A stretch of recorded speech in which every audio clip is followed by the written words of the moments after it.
ya betina ya de direction mahaya na betina otomote abetina ya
Mr. Speaker, I'm glad to be here again in this august House to perform one of the most pleasant duties on the calendar of the President of the Republic.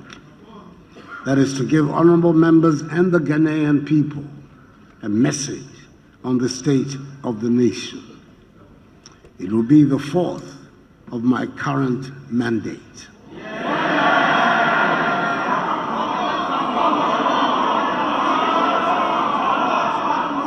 Mr. Speaker, it appears that the way is being prepared for the renewal of my mandate.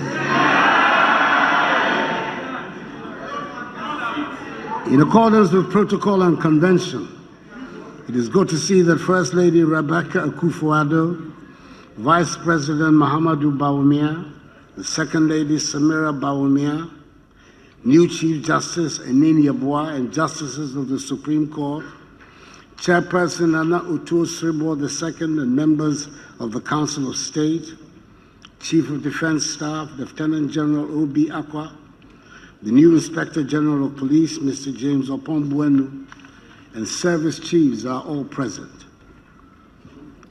Mr. Speaker, the House is also duly honored by the welcome attendance of the former Presidents of the Republic, Their Excellencies Jerry John Rawlings and John Agyekum Kufuor, and former First Lady Her Excellency Nana Konadu Agyeman Rawlings, and the Dean and members of the Diplomatic Corps. Mr. Speaker, the House is aware that since my last appearance, we have a new Chief Justice in the person of Justice Enini Yeboah, who has succeeded Justice Sophia Abena-Boafo Akufo. His appointment has been met with broad acceptance within the legal profession and the general population, testimony to his reputation for integrity and excellence in the conduct of his judicial duties. I wish him Godspeed in the discharge of the functions of his great office, and wish Justice Sophia Akufo a well-deserved retirement after 24 years in high judicial office. But knowing her, I'm sure we shall hear of her again in public service of some sort. The House is equally aware that we have a new Inspector General of Police, Mr. James Opombuenu, an experienced police officer of 31 years of service, who commands the respect of his fellow officers and the men and women of the police force and the public at large. I'm confident that, as he's already demonstrating, he will be in the front line of an impartial, politically colorblind administration and enforcement of the laws of the country, especially in this sensitive election year. I wish him a successful tenure of office and wish his predecessor, Mr. David Asante Apietu, well in his retirement. Mr. Speaker, some events in life leave an afterglow. Members will have to excuse me, I have a bad cold. Long after they have ended. I believe we can confidently say that the designation of 2019 as a year of return and the events that emanated from that decision have certainly left an afterglow that Ghana can and must cherish. Ghana became the center of attention in the African diaspora, and indeed much of the world, as we led the way with events of remembrance to commemorate 400 years since the first captured African slaves arrived in the Americas in what became the beginning of the ignominious transatlantic slave trade. The event being commemorated left deep scars and remains a source of unimaginable grief for all peoples of African descent. But it provided a great opportunity for us to demonstrate our triumph over adversity. Throughout the year, and culminating in the glorious cacophony of celebrations, Ghana was the center of attention in much of the world. We played host to people from all over the world, young and old, men and women, black and white, joined in spectacular celebration, a joyous rediscovery of our common identity and humanity, exploring what we can do together through political, cultural, and economic engagement to make our future brighter and better, one our future descendants will be proud of. To speak, it is a matter of great pride to me that all Ghanaians embrace the year of return and help to project such a positive and endearing image of our country. My heartfelt thanks to all Ghanaians and to members of the House in particular for the enthusiastic welcome that was extended to our visitors and for making the year of return such a resounding success. But we are not yet done. We're building on the foundations of the year of return to a new level, the next stage of our re-engagement with the African diaspora with the theme, Beyond the Return. The government is seeking to build on the success, and we're putting measures in place to take us beyond the return. The Ministry of Tourism, under its eloquent leader, the Honorable Barbara Otin-Jesse, Member of Parliament for Prestia Huni Valley, and the rejuvenated Ghana Tourism Authority, under its dynamic Chief Executive, Akufo-Addo, are heading the charge to make our country an attractive and irresistible destination, a place of pilgrimage, a nation that everyone with a hint of African blood must visit at least once in their lifetime. I should thank two people in particular who have embraced their Ghanaian heritage and have played a key role in our effort to build lasting bridges between Ghana and African Americans. Hollywood star Boris Kujo and international marketing icon Bozoma St. John. We're grateful to both of them for leveraging their star power to attract thousands to the land of their fathers and to drive a fresh narrative that says Ghana is a land of opportunity. Visit, invest, make it your home.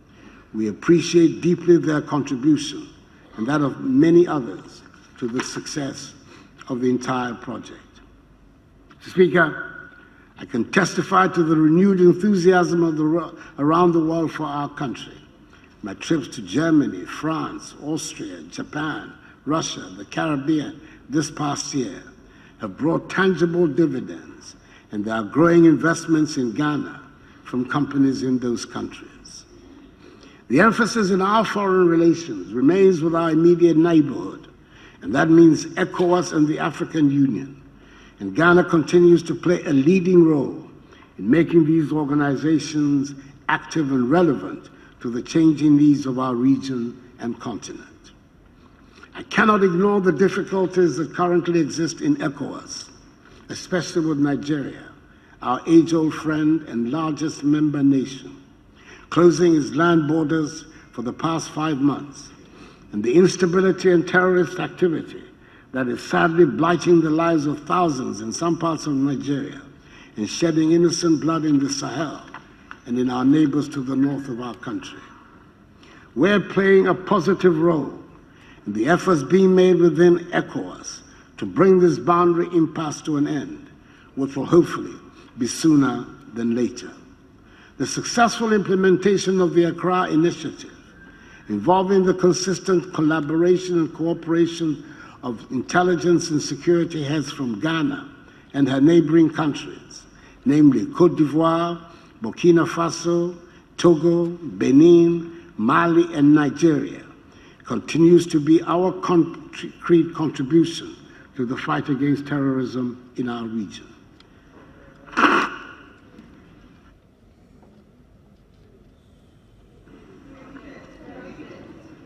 Through joint security operations, such as Kwandungu and the ongoing Operation Conquered Fist, we continue to reinforce the security of our northwestern, northern, and northeastern borders to guard against any infiltrations into the country.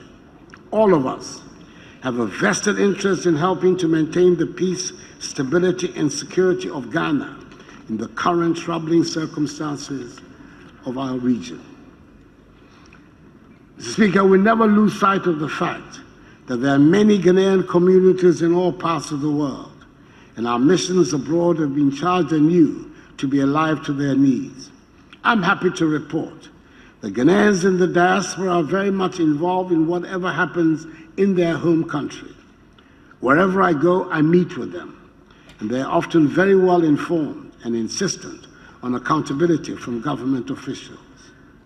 Let us never forget that the remittances from Ghanaians abroad constitute a healthy part of our economy, and I always encourage them to bring their acquired skills to invigorate the political and economic landscape. Mr. Speaker, it is important that I make special mention of Ghana's relationship with the People's Republic of China, which has grown exponentially over the past few years. The dramatic economic transformation of China in the past 2 decades is a marvel to the world and a lesson for the rest of us in the developing world. We've entered into various agreements with China, the lead one obviously being the Sino-Hydro Agreement, which seeks to deliver many infrastructural projects. Mr. Speaker, today, China is unfortunately battling an outbreak of the deadly COVID-19 virus. We sympathize with the people of China at this time of great trouble. I have written to President Xi Jinping to convey to the government and the people of China the solidarity and sympathy of the compassionate people of Ghana. We trust that with the tough decisions being implemented to curb the spread of the virus, this nightmare will be over, and soon they will recover from its devastating social and economic impact. There is a sizable Ghanaian community in China, and our government through our embassy has been working with the Chinese authorities to find the best way to deal with this situation. The Ghanaian community includes 4,760 students, out of which 300 students are studying in Hubei province and 200 in the city of Wuhan, the epicenter of the outbreak. We have a delicate situation on our hands, Mr. Speaker, and it does not benefit anybody to try to score points by introducing ill-judged politics into this ongoing medical conundrum and humanitarian tragedy.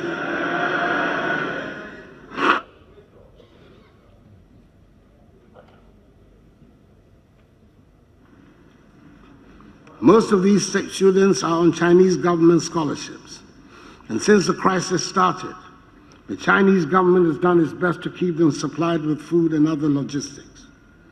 The Ghana government, through its mission, also supplies logistics, and the embassy has given, so far, 500 United States dollars to each student. However, we know that no amount of logistics will make up for the extreme stress and trauma that these young people are going through, and I treat members of this honorable House to set an example by helping to pour oil over troubled waters instead of instigating tension and spreading fear and panic among the young people. The government is in constant touch with experts on the subject, who advise that the basic principle of public health is to confine the disease to the area of its origin. But we have not ruled out the option of evacuating the students from Wuhan if that becomes necessary. We have put in place measures to ensure that their evacuation back into Ghana, if it happens, does not lead to the dissemination of fear and panic amongst the general population.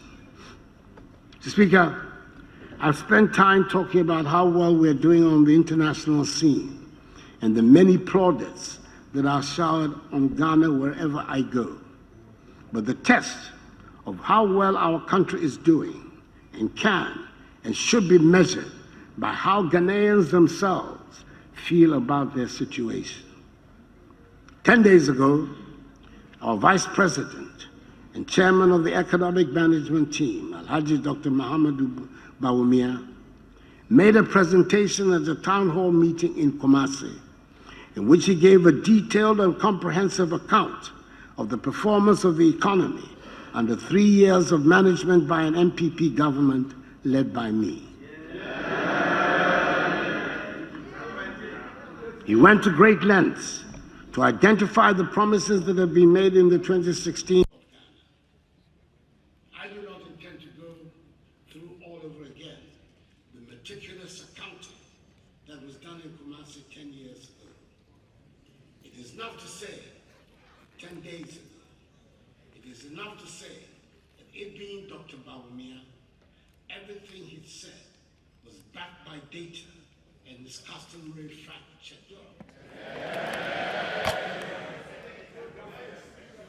He ended by asserting that 78% of the promises we made solemnly to the people of Ghana have been or are in the process of being fulfilled.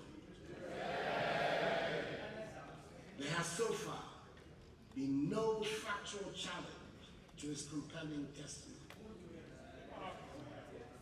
Speaking in 3 years, we've reduced inflation to its lowest level, 7.8% in January 2020, since 1992. For the first time in over 40 years, we've had a fiscal deficit below 5% of GDP for 3 years in a row.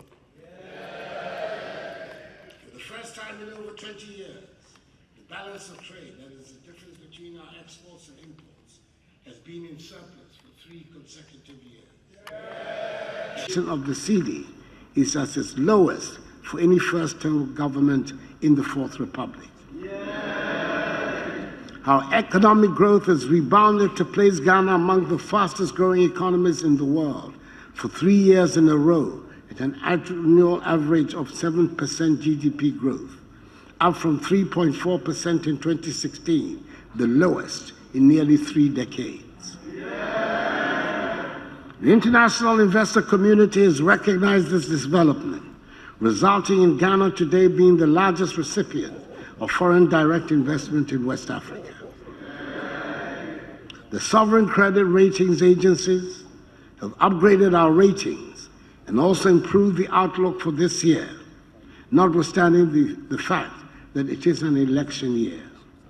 This is a massive vote of confidence in the current management of the economy, as best illustrated by Ghana's successful issue of the longest dated Eurobond ever issued by a sub-Saharan African country, with investors placing 15 billion United States dollars of orders for Ghana's 41-year Eurobond. The 7-year bond attracted the lowest coupon rates ever for Ghana at 6.375%, compared with the 9.25% Ghana had to pay for a similar Eurobond issue in 2016. No wonder Bloomberg, the reputable global financial media house, earlier this week highlighted Ghana as the top candidate for an economic leap in Africa. This expression of confidence is important because it will lead to enhanced investments in our economy and the accompanying greater numbers of jobs. Mr. Speaker, we inherited a collapsing financial sector that has led to failing banks and considerable agony to many people. The government is having to conjure 13 billion cedis to pay the 4.6 million affected customers of the banks. This is money that we can ill afford, and which would have gone to fund the many things that our communities are crying for. Properly utilized, 13 billion Ghana cedis would work wonders with our perennial infrastructure deficit. But we did think long and hard about paying all the customers of the failed banks, and we believe we made the right decision. I would like to repeat that all depositors of the savings and loans and microfinance institutions, including DKM, which collapsed in 2015, will receive 100% of their deposits too once the validation exercise is concluded. And I'm informed that the receiver of the savings and loans and microfinance institutions will begin on Monday, the 24th of February, making payments to their customers. These monies, totaling 5 billion cedis, being in addition to 13 billion cedis being paid to the customers of the failed banks. We hope the lessons have been learned, and this will serve as a healthy caution to those who are offered unrealistic interest rates on deposits. I do not think it will be possible to repeat this grand pay-up in another lifetime. I want to assure Ghanaians that we're going to hold those who have been responsible for these failures of financial institutions, the supervisors and management of these institutions, accountable. A process which has already started. We expect that those whose job it is to supervise the banks and other financial institutions will do their jobs honestly and competently. I'm very encouraged by the many corporate governance measures that have already been put in place by the Bank of Ghana under the strong leadership of Governor Ernest Addison to mitigate such bank failures in the future. Thanks to the banking sector cleanup, today I'm happy to say that Ghana's weak banking sector that we inherited is now well capitalized, better managed, sound and liquid, and the banks are now increasing their lending to the private sector to help propel the transformation of the economy beyond aid. Mr. Speaker, a year ago, I started my speech here in Parliament with a reference to the happy events in Gabon and my presence at the inskinment of the new Yana, Muhammad Abukari II. I'm glad to report that about a month ago, the now firmly in place Yana paid a historic visit to Jubilee House. I do not think Jubilee House has ever witnessed such scenes. It would be fair to say that the Yana and his entourage certainly shook up the place, and nobody would have forgotten that dramatic, colorful visit in a hurry. Gabon is gradually regaining her self-confidence, and I hope the House will join me in wishing that ancient kingdom the goodwill, patience, and tolerance her elder sons and daughters need to continue the healing process and grow from strength to strength. Mr. Speaker, the peace that currently prevails in Gabon is required for progress and development throughout the country. We've spent a lot of money to ensure that the security agencies that are charged with maintaining law and order and keeping us safe are well-resourced to enable them perform their duties. Police numbers have been increased and will be increased further until we meet the recommended ratio. The police have been provided with more vehicles and equipment than they've ever had, including over 600 vehicles and 3 incoming helicopters. There are now more opportunities for police officers to undergo training on the job to make them better prepared for work in our communities and keep us safe. We're building upon and improving the capacity of the cybercrime unit to confront and neutralize the criminal and dark underbelly of modern technology and the cyber world. The government will continue to work with the management of the police service to ensure that there's proper and adequate training in modern policing methods and the equipping of the service to enable them deal with crime. Mr. Speaker, government is committed to improving the conditions of service of all security personnel, including the police. But nevertheless, I think it is my duty also to point out that public perception of the police continues not to be the best, and they must make a comprehensive effort to earn the confidence of the public. We cannot run a country of law and order without a well-trained and accomplished police service that has the respect and confidence of the people. I acknowledge the work they do, but I urge them to work harder on their reputation. Mr. Speaker, I'm happy to report that the equipment and rehabilitation effort is not only in the police service, but also in all the other services as well. I must make mention of the fire service and the prison service, where the numbers have been increased with fresh recruitment. There are positive things happening in the prison service, with opportunities being made available for inmates to acquire skills. I note in particular with a lot of satisfaction that this past year, 376 prison inmates passed various exams in the National Vocational and Technical Institutes, junior high schools, and senior high schools.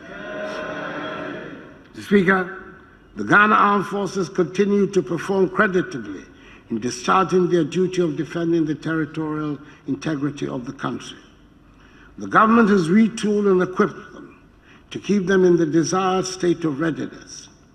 When the government amended LI 1332, which extended the run-out date from 25 years to 30 years for the other ranks, it led to the creation of new ranks within the structures of the armed forces and to a subsequent rationalization of wages and salaries for all ranks within the armed forces.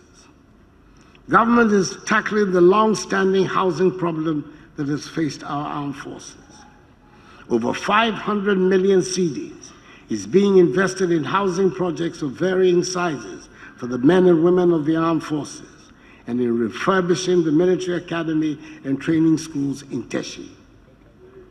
Our soldiers have been active along the northern borders to protect our country and its people since the eruption of terrorist activities in Burkina Faso. They have also been working with the police since July 2017 in Operation Vanguard, which was set up to deal with the activities of illegal miners. Mr. Speaker, the mention of Operation Vanguard would seem to be at the appropriate time to deal with the subject of Galamsey, the popular name that has been coined for illegal mining. When we came into office in January 2017, Galamsey activities were rampant in many parts of our country. Our lands, forests, and river bodies were being systematically degraded and polluted without any care. And this had been the case for several years. And indeed, the previous NDC government had given up the fight against Galamsey. We determined that this was an intolerable situation, and we owed it to generations yet unborn to tackle the problem and save our environment. I was very much aware that the lure of gold, once it takes hold, drives away all rationality. That is not a Ghanaian characteristic. It is a human characteristic that has been displayed all over the world throughout the ages. I was therefore not under any illusions about the size and scope of the problem we're taking on. But I was cheered by the support from a large part of the population that has also recognized the danger posed by the degradation of our lands and water bodies and the needless deaths of young people who are being buried alive in makeshift mining pits.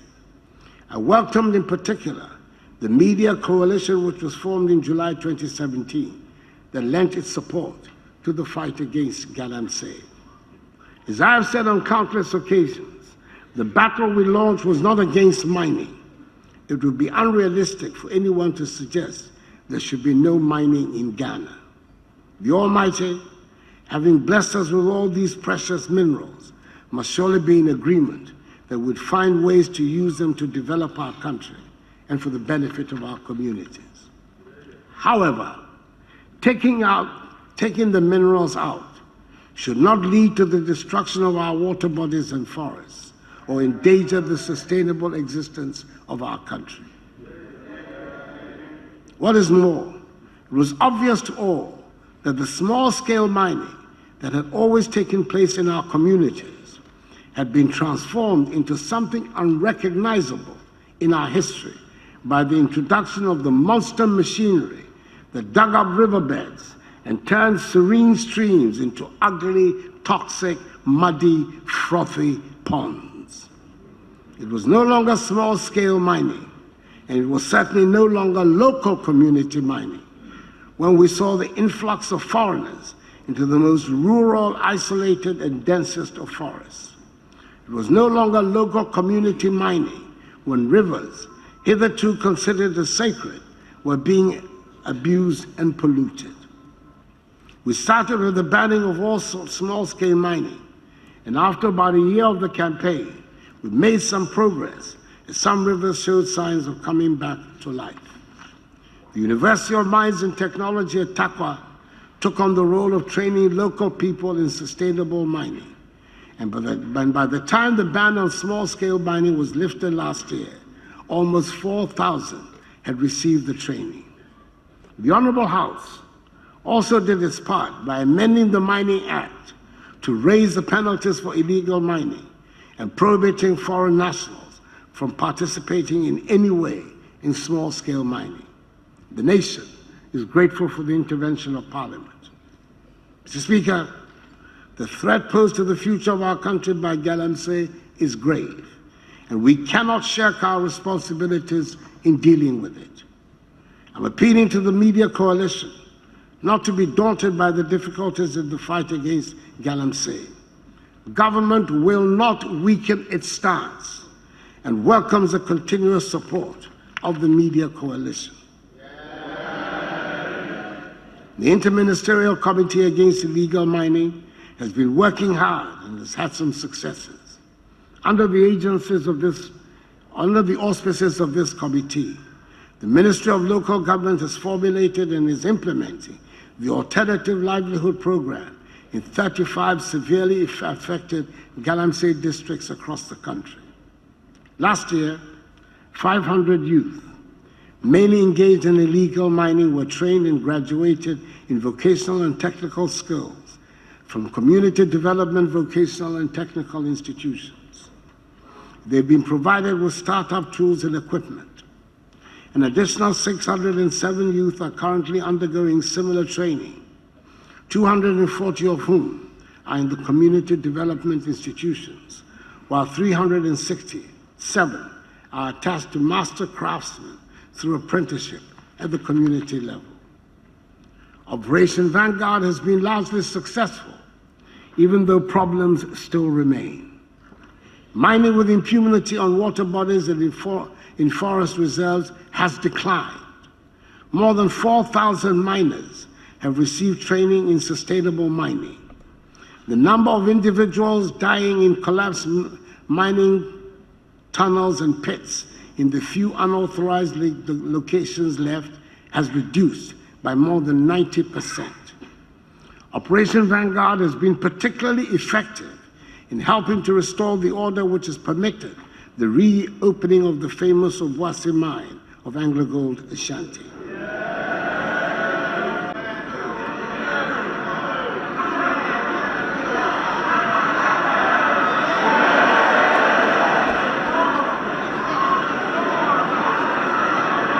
The community mining program, Mr. Speaker, the community mining program has been well received by the population, and young men and women who did not have the resources to acquire concessions and excavators and other mining inputs, and therefore had to do Galamsey, have moved into legal community mining. Now, more than 20,000 individuals are earning their incomes legitimately in the community mines in Akrofrom, Echuma Nwabeja, Echuma Mpunya, Adansi North, Amansi Central, Wassa Amenfi East, and Wassa East districts. Since the introduction of the community mining program, there have been no deaths due to the collapse of tunnels and pits. The Interministerial Committee, along with Operation Vanguard, were determined to disrupt Galamsey activities by confiscating equipment that were employed in these activities. In this regard, 12,000 Shangfan machines that go on the river and scoop up the riverbed were seized and destroyed on site. Some excavators were also seized, and a number of them have gone missing. The police have arrested and charged some of the alleged culprits, and investigations are ongoing. No one involved will be shielded, no matter what their positions or political colors are. Mr. Speaker, we've made significant strides over the last 3 years in our fight against corruption, despite of the skepticism of people with questionable records. We've strengthened the legal framework to fight corruption with the help of this House by passing into law the Witness Protection Act, 2018 Act 959, the Office of the Special Prosecutor Act, 2018 Act 959, the Right to Information Act, 2019 Act 989, and the Companies Act, 2019 Act 992, which provides a framework for enacting a beneficial ownership register. The government has increased budgetary allocations to all the accountability institutions of state, including the Parliament of Ghana, the Judiciary, SHRAJ, EYOCO, the Office of the Attorney General and Ministry of Justice, the Auditor General, the Office of the Special Prosecutor, and the Ghana Police Service, with annual increases between 25% and 34% between 2017 and 2019. We have also implemented a change from the opaque allocation of Ghana's oil blocks to a more transparent allocation process, and advisedly so. The opaque period, 2013 to 2016, saw, according to the Ministry of Energy, the signature of 13 petroleum agreements, from which 14 wells were to be drilled. Not a single well was drilled. In contrast, in my time, over the last 3 years, there have been 6 drilling campaigns on 3 different blocks, with others on the way. We will drill more and find more oil.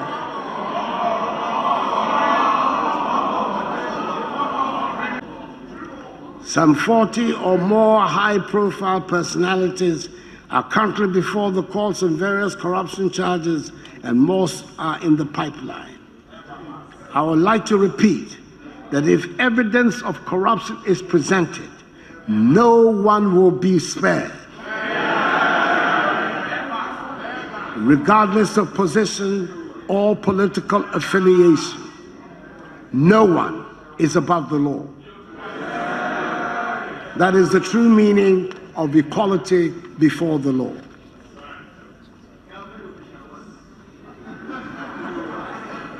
Mr. Speaker, as part of our strategy to modernize the economy, deliver government services efficiently, and curb corruption, Ghana has, over the last 3 years, embarked on a major program of digitization of the economy with significant success. At the end of last week, 9.2 million people have been registered on the national ID card, the Ghana card. Before the end of this year, Ghana will have a fully working national ID system, which will be a game changer for our nation.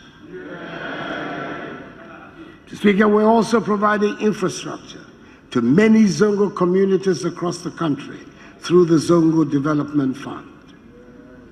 Mr. Speaker, we're seeing an improvement in the quality of our nation's sanitation, even though we still have a lot more to do. According to the Northern Regional Environmental Health Unit, in the 3 northern regions, that is Savannah, Northeast, and Northern, the number of open defecation-free communities has increased. ODF has increased from 5% as of June 2016 to some 58% as of July 2019. The latest data from the Ministry of Sanitation and Water Resources shows that ODF communities in Ghana as a whole have increased from 410 in 2016 to over 5,000 communities. Now that is progress, and it did not just happen. It took hard work, commitment, and the provision of infrastructure. In fulfillment of our manifesto commitment of toilets for all, we have built 13,800 toilets, which is largely responsible for this development. Mr. Speaker, we have not stopped building toilets. We will build more.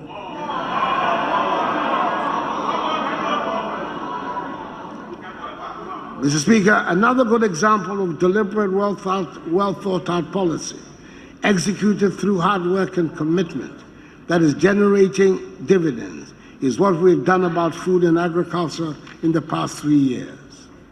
It bears repeating that agriculture was very much in the doldrums when we came into office, with a growth rate of 2.9%. We introduced the program for planting for food and jobs and set about to make agriculture an attractive profession. We invested resources, expertise, and time, and the results have been impressive and rewarding. Growth rate in 2016 was 6.1%, and this increased to 6.4% last year. Increased production and high yields from foodstuffs like maize, rice, sorghum, groundnuts, soybean, cowpea, cassava, and plantain have led to a decrease in the wholesale prices in market centers in major food-producing areas. Furthermore, we're no longer importers of maize. We're reducing our dependence on rice imports and are now, in effect, net exporters of foodstuffs. Food prices are their lowest in decades. Mr. Speaker, I must provide some examples of what I mean by things not just happening by happenstance, but by deliberate and meticulous planning and competent execution. We recruited some 2,700 agricultural extension agents to give practical expertise on the farms. We're not yet at the United Nations recommended ratio of 1 extension officer to 500 farmers, but we're working to get there, and it is definitely a vast improvement on the decimated department we met on the assumption of office. With the support of Canada, 300 vehicles and 3,000 motor bicycles have been deployed around the country for ease of movement for those tasked to help the farmers. Once the foodstuffs are produced, we don't leave it to chance and risk not being able to sell and thereby discourage the farmers. The National Food and Buffer Stock Company, NAFCO, has been revitalized to enhance agricultural marketing and improve access to market. NAFCO is promoting institutional procurement of produce and sales to schools and hospitals. Mr. Speaker, I'm pleased to inform you that the Commodities Exchange in Ghana, which is fully operational, is promoting high productivity, price stability, increased exports, and reduced imports of commodities. Trading operations through an electronic trading platform commenced in November 2018. To increase storage capacity, 80 warehouses, each of a size of 1,000 metric tons, are being built around the country. 35 have been completed by the Ministry of Special Development Initiatives and 13 by the Ministry of Agriculture. The Ministry of Agriculture will complete the remaining 17 soon, and the Special Development Initiative Ministry will complete another 10 by June.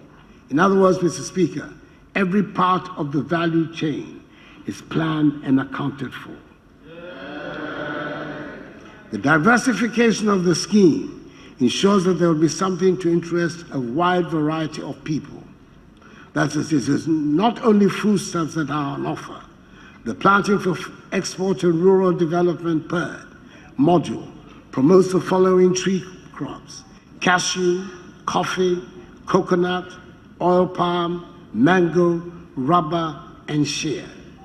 Parliament has contributed to the process of agricultural transformation by the establishment of the Tree Crop Development Authority, which is going to be responsible for husbanding the industries of these tree crops into full maturity and expand by 7-fold our earnings from agriculture.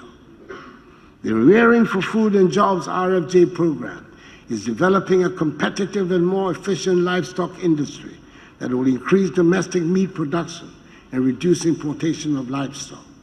265 small earth dams have also been completed under the One Village, One Dam initiative. More will be done this year.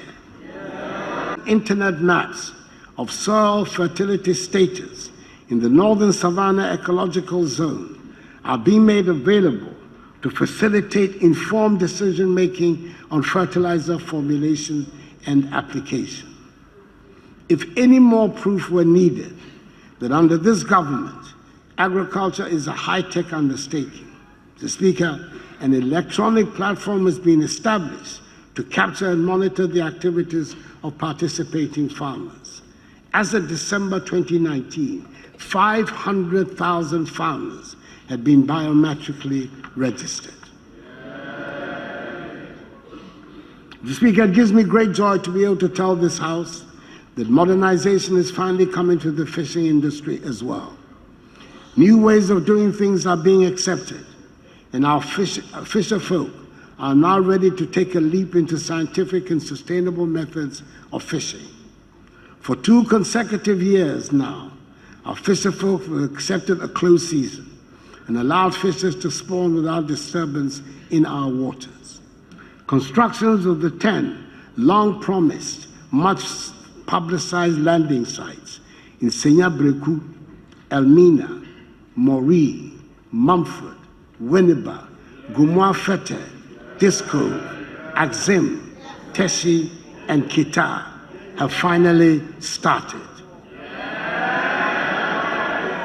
Axim, Disco, Senya-Breku, and Gumwa-Fete will be completed by the end of this year, with the remainder being completed early next year. Construction of the Jamestown Harbor will commence in March, following the completion of technical work. Mr. Speaker, I'm looking forward to the business resource centers being built, helping the country to unearth some exciting young entrepreneurs. 37 of them have been completed. These centers are one-stop enterprise support centers that provide full range of business development services, investment facilitation and information services to entrepreneurs and business enterprises at the district level. On Monday, I was very pleased to be at KJB in the OT region to commission one of the 37 BRCs that have been completed around the country. In November last year, I commissioned another one at the Fidrasi Asokore in the Ashanti region. The BRCs are all being equipped with modern IT infrastructure and networked through a virtual private network to facilitate efficient delivery of their operations. We have built 37. We're building 30 more. The young people that I met during the presidential pitch program, for example, give me a lot of hope and assure me as having the potential to benefit from the BRCs, the National Entrepreneurship and Innovations Plan, NEIP, and take on the world. Mr. Speaker, the government is aggressively pursuing its plans for industrial transformation. Whilst the Business Development Ministry works on bringing out entrepreneurial skills and encouraging young people to spot business opportunities, we're paying greater attention to making Ghana an easy place to do business and set up industries. Having won the bid to host the headquarters of the African Continental Free Trade Area, AFCFTA, in Accra, the government has provided a permanent office building to host the Secretariat. And with the appointment of the Secretary General in Addis Ababa 2 weeks ago at the recent AU Summit, the office will become operational by the end of next month. We extend our warm congratulations to the first Secretary General, Mr. Wamkele Meni, the young South African, and assure him that we'll give him our fullest cooperation to ensure he succeeds. Speaker, we launched the Ghana Automotive Development Policy in August last year, and it has so far attracted investment and commercial interest from some very big players, including Toyota, Volkswagen, Nissan, Renault, Hyundai, Sinotruk, and Suzuki. VW is building its plant at the North Industrial Area in Accra and is due to start production by the end of April. Sinotruk has begun assembling its trucks. Toyota is scheduled to start the assembly of vehicles in Tema in the last quarter of this year. We have high hopes for this new industry, which has come to join our own Kantanka. Mr. Speaker, we are determined at long last to exploit our large bauxite, manganese, and iron ore deposits, which will enable us to establish an integrated bauxite and aluminum industry and an iron and steel industry. The Ghana Integrated Bauxite and Aluminum Development Corporation and the Ghana Integrated Iron and Steel Corporation have been established by law as the vehicles for this exploitation. The processes are underway for the selection this year of joint venture partners for the development of the full value chain of these two multi-billion-dollar industries, which will give a tremendous boost to Ghanaian industrialization. Mr. Speaker, all our best laid plans for industrialization will come to naught unless we have a reliable and reasonably priced energy source. It probably says something about the progress we have made, that in discussing the state of our nation, it takes a while even to get into our power supply matters. It gives me great pleasure to be able to say that we have overcome the Dumsor menace. But unfortunately, I cannot say that we have resolved all our energy problems. It is still work in progress. Further, the 5 years of energy crisis led to the signing of what can only be described as usurious contracts that have landed our country with a huge financial burden.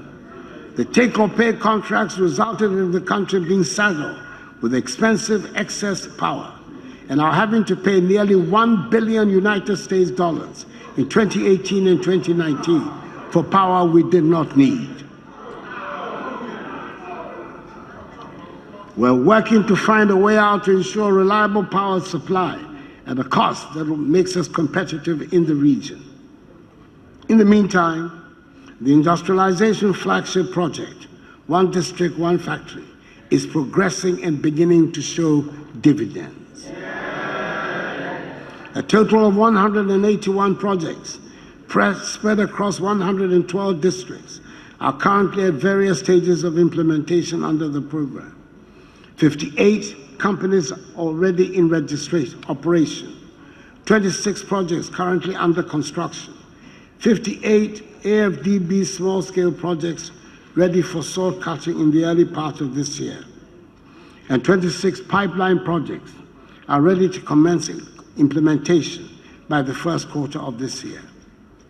Exim Bank last month signed a $100 million United States dollar facility with Credit Suisse to help complete this year 20 of the export-related factories. It is envisaged that the ID1D1F initiative will generate a total of 228,886 direct and indirect jobs. Even though the latest Ghana Living Standard Survey has recorded a drop in unemployment from 11.9% in 2015 to 7.3% in 2019, we still need to do more to create more jobs with urgency. Struggling existing businesses are also being revived and expanded under the 1D1F scheme. There's nothing contrary to the philosophy that underpins 1D1F if an already existing enterprise is helped to expand and employ more people. So, Speaker, all our plans, all our hopes, all our expectations for a brighter tomorrow will only come to fruition if we can guarantee an educated and skilled workforce. A look at the national budget gives a clear indication of where our priority lies, and it is with education. The pre-tertiary education bill, currently before Parliament, defines the priorities. Basic education is being redefined to include senior high school, and this covers vocational, agricultural, and technical schools.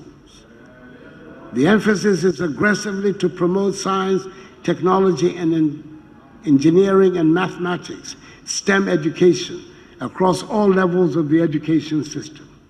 I'm aware that some of the teacher unions have concerns over the proposed legislation.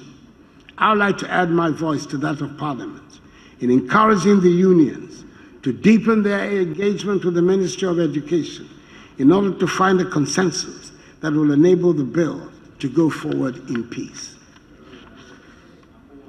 Mr. Speaker, it was a manifesto commitment to leverage technology to popularize the teaching and learning of mathematics.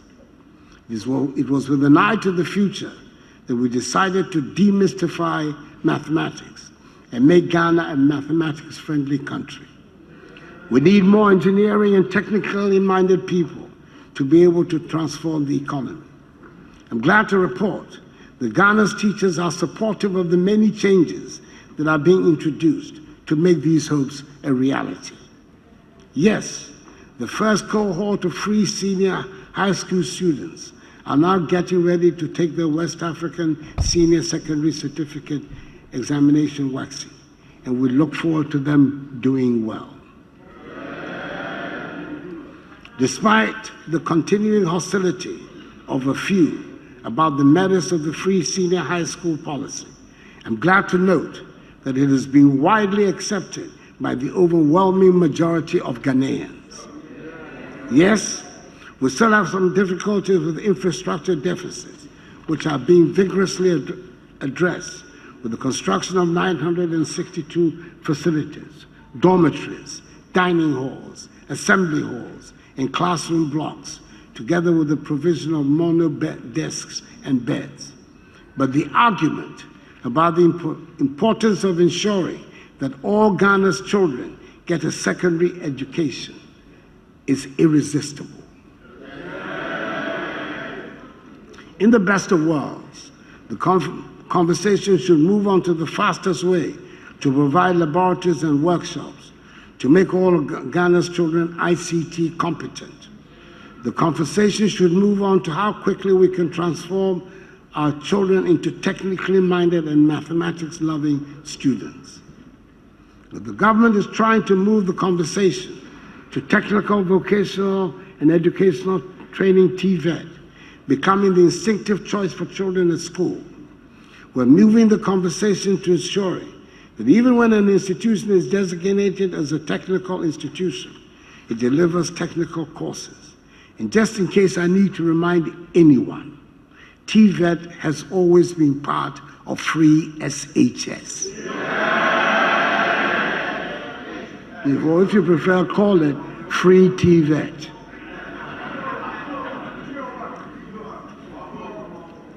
I'm well aware that we need a happy and contented group of teachers to ensure that the teaching and learning environment is happy and safe for our children. We have restored the teacher trainee allowances, employed 67,000 teachers, paid Tier 2 pension funds of teachers, cleared the 3-year backlog of non-promotion of teachers, abandoned the 3-month pay policy we inherited for newly recruited teachers, and cleared 92% of the legacy arrears. We resourced the research and book allowances that were cancelled, and we have agreed to grant teachers a professional allowance. The new promotion policy for teachers, announced some 2 weeks ago, has been well received by teachers. The government is determined to restore dignity to the teaching profession. We want the teachers to accept that they hold our destinies in their hands. I'm happy to note, Mr. Speaker, that sporting activities are finding their way back into the regular school curriculum. I'm told the inter-school sporting activities are once again attaining the keen competitive edge that those of us of a certain age remember.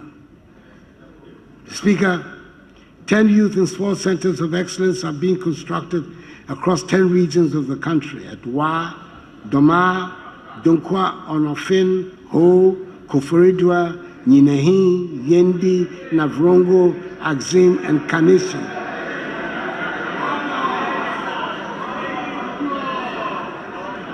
To harness and develop the entrepreneurial abilities and sporting talents of the youth. All 10 will be completed this year, and the 6 newly created regions will also be provided with the same facilities from this year.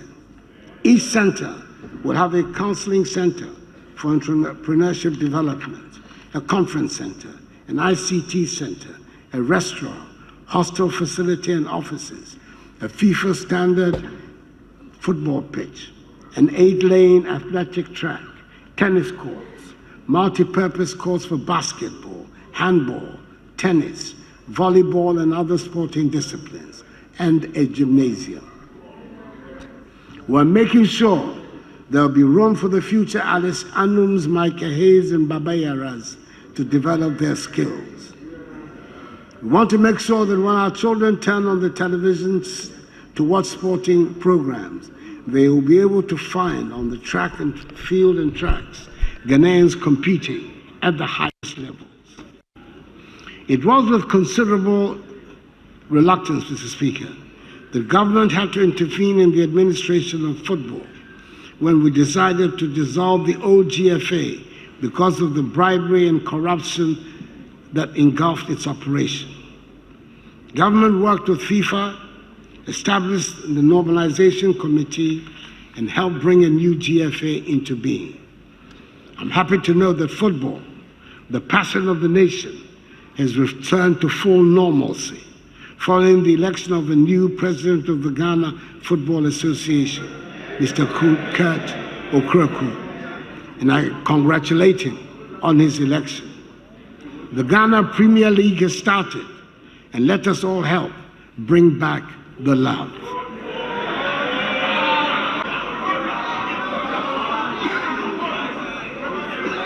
Mr. Speaker, this year we're to conduct a national census, and it is incumbent on every citizen to cooperate with the Ghana Statistical Service to enable the service produce an accurate census and data for our effective socio-economic planning. Mr. Speaker, we never lose sight of the fact that there are always some people who might not be able to run life's race at the same frenetic pace as the majority of people. It is the responsibility of government always to provide the safety net that will ensure that the poor and vulnerable are not excluded from the development agenda. We will continue to improve and expand that the poor and vulnerable are not excluded from the development agenda. We'll continue to improve and expand social protection intervention to cover those who need them. It is critical that the social protection interventions are targeted at those who genuinely need them and those who would also use them to help lift themselves out of poverty.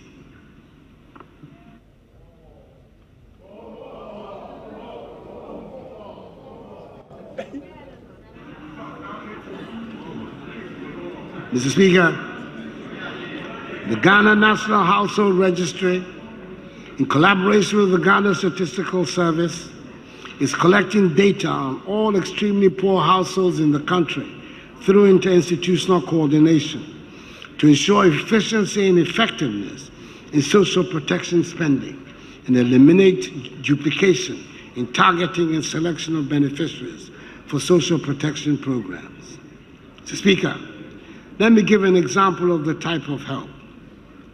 For the first time in the country's history, a dedicated fund of 5 million cedis to support women entrepreneurs with disability has been established. The fund, known as Presidential Empowerment for Women Entrepreneurs with Disability, is to provide financial support to 1,000 women entrepreneurs with disability in 2 years, either to establish or scale up their businesses. So far, 850 women entrepreneurs with disability across the country have benefited from the fund, which is 50% grant and 50% loan without interest. The support has enabled the women to expand their businesses and to create 180 direct jobs and many more indirect jobs. The Presidential Empowerment for Women Entrepreneurs with Disability does not only help deliver a manifesto commitment, it is also in fulfillment of SDG Goals 5, 8, and 10, which aim to ensure economic inclusion of women and to harness their talents and capabilities for national development. Speaker, we have begun the process of amending the Disability Act, Act 715, to comply with the United Nations Convention on the Rights of Persons with Disabilities, and hopefully this House will pass it before the end of the year. As part of the disability inclusive policy of government, all metropolitan, municipal, and district assemblies have representations of persons with disabilities to enable them partake in local level governance. Mr. Speaker, the general health of the people is an important ingredient in making rapid development. 65,000 new healthcare personnel from 2017 to date have been recruited. The National Health Insurance Scheme is operating more adequately and is enjoying the confidence of the increasing numbers of its users, with the number of active members up from 10.6 million in 2016 to 12.3 million at the end of 2019. I remember last year, I urged Ghanaians to renew their NHIS membership by dialing *929# on any mobile phone network. I'm glad it has had an impact, as 5 million people renewed their NHIS membership through the Mobile Renewal Services platform in 2019. As the nation has made progress in eradicating the communicable diseases that used to be the main cause of mortality, we are in danger of falling into the lifestyle disease trap. Too many of us are overweight.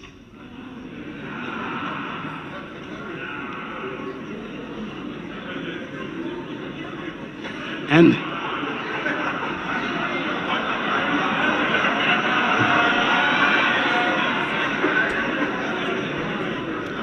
obesity is an increasing problem, even among young people. The foods we eat,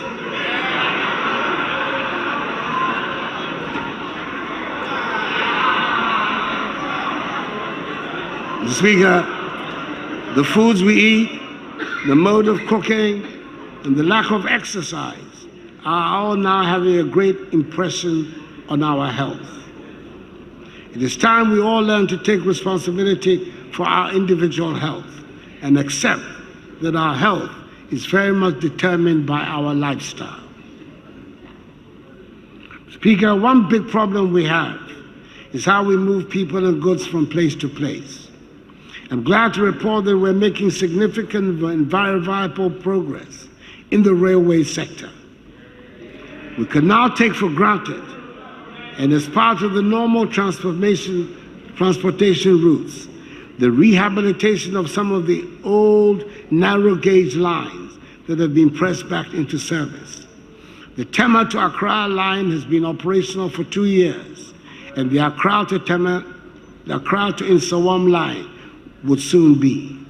The Takoradi to Takwa line was inaugurated a few weeks ago and is proving to be very popular and being enthusiastically patronized.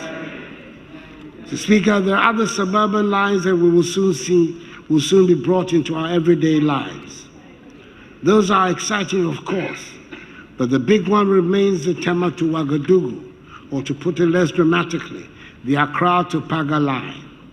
What started as the Tema to Paga railway line has become the Ghana to Burkina Faso interconnectivity project. Approximately 800 kilometers of this rail line will be in Ghana and 200 kilometers in Burkina Faso. Speaker, Ghana Cabinet has approved the final route for this line. The approximately 100-kilometer Tema to Akwamu in Pakadai line is the first section of the Tema to Ouagadougou rail line. And the environments of Juapong, a branch line from Tema to Pakadai, will continue through Hohoi, Nkwanta, Dambai, Yendi, Tamale, Waliwali, Nalerigu, Sheni, Bogatanga, and then to Paga as the remaining 700 kilometers of the Tema to Ouagadougou railway.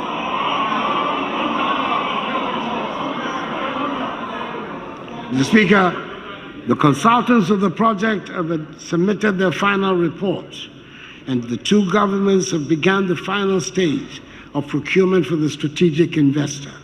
I'm confident that this year the strategic investor will be chosen. The preparation for construction has already commenced with the choice of the final route, and the acquisition of land, the right-of-way, will start immediately. The contractors have assured the government that the Tema to Kwakadine line, which includes a 300-meter rail bridge over the Volta region, will be completed in August. Those who travel along the Accra to Akosombo route will testify that this is a reality, as we can all see the work being done. I hope myself to travel on that line in August. Thank you. We can safely say that the rail line journey to Paga has begun. What is going on to develop the rail network in other parts of the country? There will be activity on the Eastern Line this year, and construction will commence on the Kumasi to Nyinahi via Adouadine rail line. In addition to the intercity and regional railway lines, government is committed to developing suburban rail lines and inner-city light rail to ease the oppressive traffic situation within our cities. What is popularly referred to as the Western Line is receiving attention. The Kujokrom to Manso section, approximately 22-kilometer section of the line with a 350-meter viaduct, is being developed. To speed up the development of the line, the contractor has been asked to develop a new standard gauge line with the port of Takrady, to convert the Takrady to Kujokrom narrow gauge into a standard gauge line, and also to continue the development of the new standard gauge line from Manso to Hulu Valley. The Kumasi section of the Western Line will also receive attention this year, since government has decided to develop the Western Line from Takrady towards Kumasi and from Kumasi towards Takrady. Mr. Speaker, I'm happy to announce that the development of the Kumasi to Adouadine section of the Western Line will commence this year. Mr. Speaker, just in case there's someone here who might have missed it, I'd like to announce and inform the House that this year, the year of our Lord 2020, has been declared the year of roads.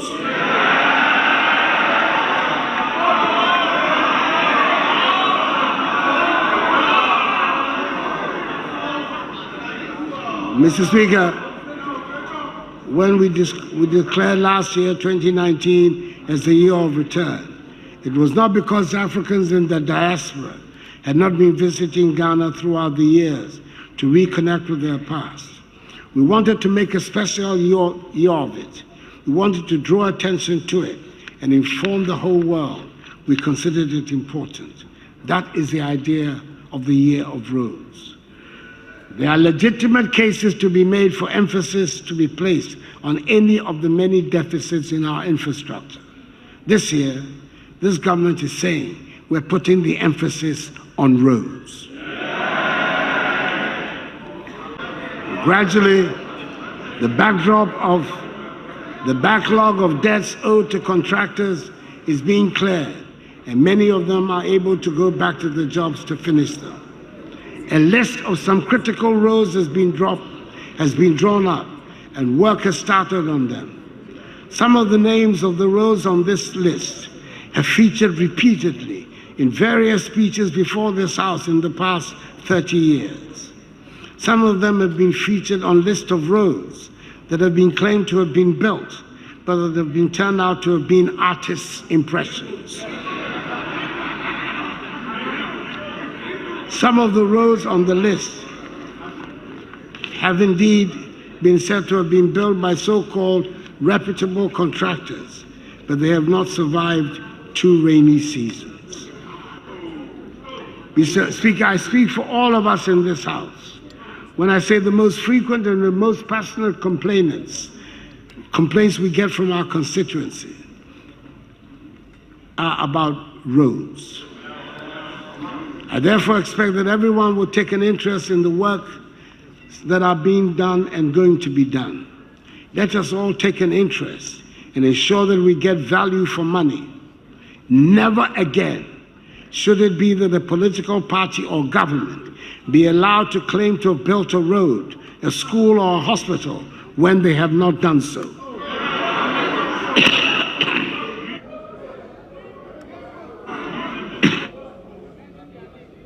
No longer should it be permissible the project supervisors and consultants sign off on buildings and roads for contractors to be paid for shoddy work or work not done. We live in these communities where these fake projects are said to have been undertaken, and we should make it each our business to ensure the work is what it claims to be, and contractors get paid for work they have indeed done. The ministry has published the list of critical roads that the government is undertaking to do, and I shall not be reciting them here. I'm sure we have all our favorite amongst the list. However, I would like to mention a few. The upgrading of the Atebubu Kwame Danso Kujukrom Road. And this would be in honor of our former Chief Justice, Justice Sophia Akufo, who once gave me a hair-raising account of a trip she took on that road. The second choice I make is the Hohoi Jasikan Dodo Pepeso stretch. We shall all be greatly relieved when it is finally done. There are others such as Benchima and Kwanta Ejefua, Bogatanga Boko, Kumasi and Greater Accra inner city roads. And this is the first time that four flyovers and interchanges are being constructed at the same time in our history. Speaker, I'm sure that like the year of return, which after its success has now been declared by some as the decade of return, we'll be declaring a decade of roads until we get a road network that meets the needs of a modern industrialized Ghana. Speaker, one of the major beneficiaries of the year of return was the creative arts industry. Our commitment to the development of Ghana's creative arts industry is absolute. I inaugurated in December last year the National Film Authority, whose function it is to supervise an economically self-sustaining and culturally conscious film industry in the country. The Creative Arts Industry Bill has been presented to Cabinet for consideration, and once passed by Parliament, the Act will establish the Creative Arts Fund and an agency to promote the industry. Government has also reaffirmed its commitment to the growth of the industry by commencing the construction of the very first senior high school in Ghana dedicated solely to the development of the creative arts industry. I cut the sword for this construction in Kumasi again in December last year. We are determined to do more. Let me list a few. State Housing Corporation, Ghana Publishing Corporation, Ghana Post, GIHOC, State Transport Corporation, Ghana Maritime Authority have all been given a new lease of life and are functioning with greater efficiency and becoming again profit centers. Digitization has led to a remarkable improvement in the delivery of public services. We are all greatly relieved, for example, that the hassle has been removed for those who want to get passports. We're equally relieved that DVLA offices are no longer the nightmare places they used to be, and we can get driver's license without having to go through Goro boys. I've not had the experience myself yet, but I'm assured that the STC has been transformed and it is now a pleasant experience to travel on their buses. SSNIT SNIT has given a guarantee that when people apply for their pensions, they would get them within 2 weeks. I'm told most people get them within 10 days, a far cry from the sad, disgraceful, and humiliating experience that pensioners used to go through to get their pensions. We've implemented a digital property address system which gives an address to every location in Ghana. We now have the first of its kind mobile money interoperability payment system in Africa. The port operates a paperless clearance system. Business registration is now online. We can now buy electricity units on our mobile phones. An e-justice system has been implemented at the courts. This process of digitization is also helping to curb corruption. Mr. Speaker, for the first time in many years, Ghana has a fully functioning emergency response and ambulance system. As promised, government has procured 307 ambulances with one assigned to each constituency. Each ambulance has a tracker that determines its location instantly from the command center. The emergency number 112 has also been linked to the Ghana Post GPS system, such that if any call to the number is made using the Ghana Post GPS app, emergency services will know the exact location of the caller instantly. We're employing drones to deliver emergency medical supplies in remote areas. And today, Ghana has the largest medical drone delivery service in the world. Mr. Speaker, when the Electoral Commission begins the registration exercise for the compilation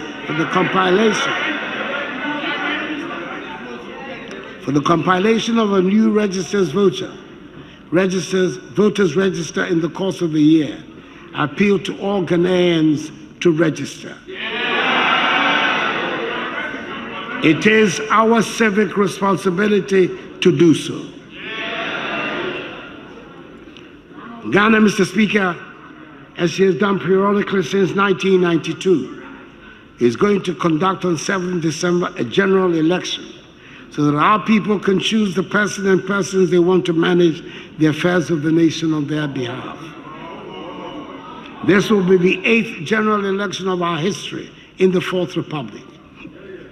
Government, together with all stakeholders, is determined to ensure that it is peaceful and orderly so that our people can make their choice in freedom and serenity and exercise their civic duty of helping to elect a government of their choice on 7th December.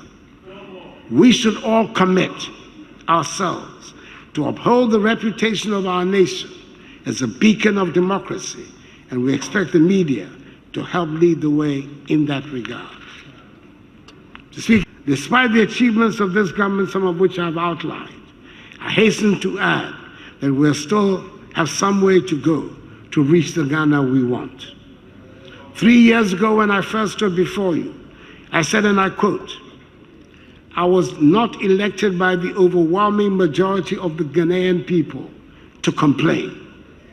I was elected to get things done. I was elected to fix what is broken, and my government and I are determined to do just that." Unquote. Mr. Speaker, we have done just that. We have fixed the broken economy. We have delivered free senior high school education. We have brought the National Health Insurance System scheme back to life. We have revamped our agriculture. We have sanitized the banking sector. Our industrial transformation is on. We are digitizing the economy. And Ghana continues to be at peace. We have done much more than we inherited. We are creating conditions for young people to have hope again. And we are determined to do more. Things are working in Ghana. And Ghana is surely changing. The Speaker, the message of the state of the nation is that our nation is in good health and in good, competent hands. May God bless us all in our homeland, Ghana, and make her great and strong. I thank you for your attention.